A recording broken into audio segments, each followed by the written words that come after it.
Okay اچھا شفیع جان صاحب آپ کے تھاٹس کیا ہیں؟ ظاہر ہے کہ آپ کی گورنمنٹ تو کے پی میں ہے لیکن ظاہر ہے کہ اس معاملے کو بھی دیکھتے ہیں کہ ایک ایسا ادارہ ہے تو قومی ادارہ اس کو ہم کہتے تھے لیکن اس کے اندر مسائل ہوتے تھے ٹریولنگ میں بھی اور پھر بڑی زبوں کا شکار تھا. تو کیا آپ کے تھاٹس ہیں اس پہ اگر سیاست سے ہٹ کے بھی ہم اس پہ بات کریں بینگ اے پاکستانی؟ دیکھیے جس طریقے سب سے پہلے آپ کا شکریہ ستی صاحب، جس طریقے سے افطان صاحب نے فوائد گنوائے ہیں تو میں کہتا ہوں کہ کل کا جو دن تھا وہ پاکستان کی تاریخ کا ایک تاریخ ترین دن تھا کہ پاکستان اپنے ایک ایسٹ کو بیچ رہا ہے. اچھا. ایک ایسے ادارے کو جس نے ایمرٹ سٹارٹ کی، جس نے بنیاد رکھی، اور وہ ادارہ جس نے باقی اداروں کو تو کھڑا کر دیا لیکن آج خود وہ ایک پرائیویٹائز کا شکار بن گیا. ٹھیک ہے. دیکھیے یہ جس طریقے سے اس کو بیچا گیا یہ ایک بندر بانڈ کی گئی ہے ستی صاحب. یہ بہت بڑا آپ اگر اس میں یہ جو 135 ارب روپے یہ بتا رہے ہیں، اصل میں یہ 10.8 ارب روپے کی جو رقم ہے وہ بچی کی گورنمنٹ کے لیے. ہاں جی. اور اتنے میں اور یہ 38 طیاروں کا مطلب 38 طیارے تھے پی آئی اے کے پاس. اور جو انہوں نے جو قیمت 10.8 ارب روپے جن کے پاس بچیں گے تو اس میں تقریباً ایک ہی ایئر بس آج کل آئے گا. یعنی ایک طیارے کی قیمت میں پوری پی آئی اے کو انہوں نے بیچ دی. 38 طیارے کب سے؟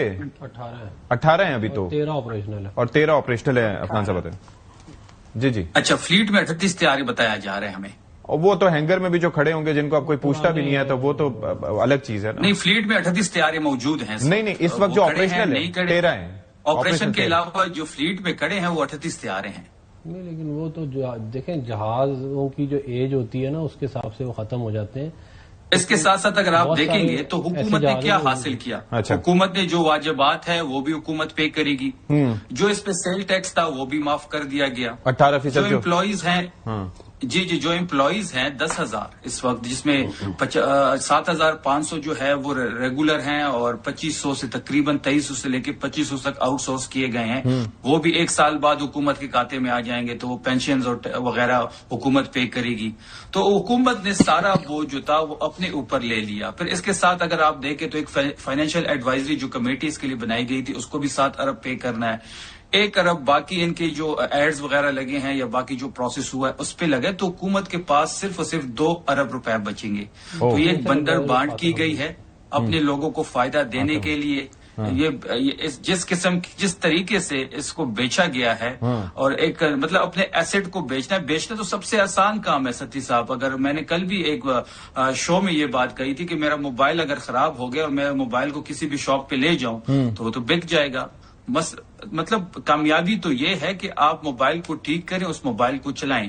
یہ آج پی آئی اے اس زبوں حالی کا شکار کیوں ہوا؟ کیونکہ اس میں سیاسی بھرتیاں ہوئی.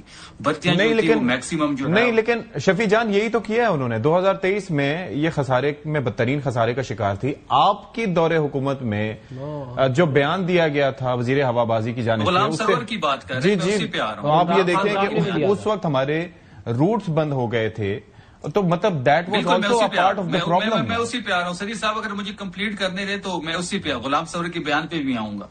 آ جائیں جلدی سے آ جائیں. یہ نیشنل ایسٹ بیچنا جو ہے وہ سب سے آسان کام ہے. ایک ادارے کو کڑا کرنا، اگر وہ نقصان میں ہے اس کو پروفٹ میں لے کے آنا، اس کو چلانا سب سے بڑی کامیابی ہے. یہ جو ڈنکے بجائے جا رہے ہیں کل سے کہ جی ہم نے بڑی اچھی طریقے سے پرائیویٹائزیشن کر لی، پی آئی اے بک گیا، بڑی کامیابی ہو گئی، حکومت پہ اعتماد ہو گیا. کیا حکومت پہ اعتماد ہو گیا؟ حکومت کے اگر آپ اکنامک کنڈیشن دیکھ لیں تو اس وقت آپ فورن ڈائریکٹ انویسٹمنٹ آپ کی زیرو ہے.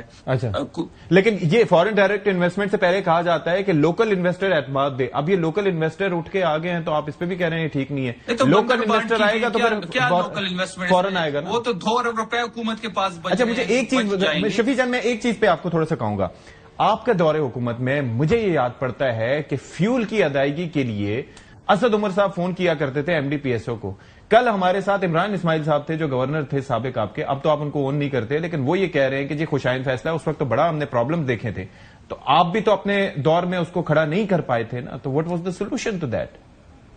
بلکہ کرٹیسائز کرنا تو آسان ہے. میں کہہ رہا ہوں کہ واٹ واز دا سولوشن؟ نہیں بات نہیں کرٹیسائز کرنا نہیں، بات بڑی سمپل سے ہے کہ آخری دفعہ جو 2002 میں 1 ارب کا خالص منافع PIA نے دیا تھا 2002 میں. اس کے بعد PIA تنزلی کا شکار ہوئی. 2008 سے لے کے 2018 تک دونوں جماعتوں کی حکومت تھی. یہ باریاں لیتے رہے, بھرتیاں کرتے رہے. ایک بندے کی جگہ 4 لوگوں کو سیاسی فائدے حاصل کرنے کے لیے بھرتی کیا گیا. 2018 میں جب ہمارے ہینڈ اوور ہوئی تو اس ٹائم تو PIA کا کباڑا نکلا ہوا تھا. اس کے باوجود ہم نے چلانے کی کوشش کی, لیکن ہم نے تو بیچا تو نہیں. یہ تو نیشنل ایسٹس بیچنے کو آ گئے ہیں. یہ آج PIA بیچ رہے ہیں, اسٹیل مل بیچیں گے, ایئرپورٹ انہوں نے بیچ دی ہے, موٹر وے انہوں نے بیچ دی. یہ تو سب کچھ بیچنے کے لیے آئے ہوئے ہیں. اور اپنے میں اس کا جواب لے لیتا ہوں, لیکن ایک صرف کامنٹ کہ یہ لوگ پہلے باریاں لیتے تھے. آئی ایم ناٹ جسٹیفائنگ, ہو سکتا ہے کہ سیاسی بھرتیاں ہوں, لیکن اب تو اس کا خاتمہ ہو گیا نا. اب تو PIA پرائیویٹائز ہو گیا ہے, تو اب میرے خیال میں نہ پیپلز پارٹی اس میں باریاں لے کے بھرتیاں کر پائے گی, نہ نون لیگ. ایسے ہی ہے یا اب بھی آپ لوگ ایسی ہے. وہ دیکھیں جو بھرتیاں ہوئے ہیں 10,000 لوگوں کا, اس کا بوجھ ابھی بھی گورنمنٹ اٹھائے گی. اچھا